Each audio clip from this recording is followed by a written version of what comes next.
Welcome everybody. In today's video, I've got something really exciting, a rainbow beanstalk seed and grow a garden. You might be wondering, how do you actually get rainbow seeds in this game? Well, that's exactly what I'll be showing you today. So let's jump right in. First, open up the shop and grow a garden. You'll notice a special option called the Forever Pack. When you purchase items from the Forever Pack, there's a chance you'll receive a super seed. Now, here's the key. The super seed is a premium item.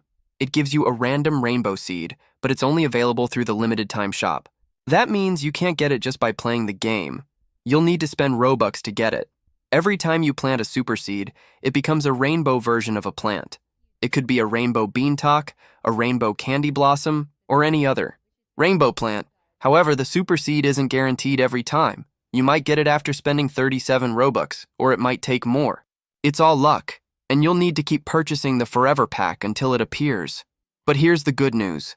I'm giving away free Robux to help you guys get the Forever Pack. All you need to do is like this video, subscribe. To my channel, comment your username below. I'll be picking a bunch of winners and gifting you enough Robux to get your own rainbow seed. So that's how you unlock the admin rainbow seed and grow a garden. Thanks for watching, and good luck.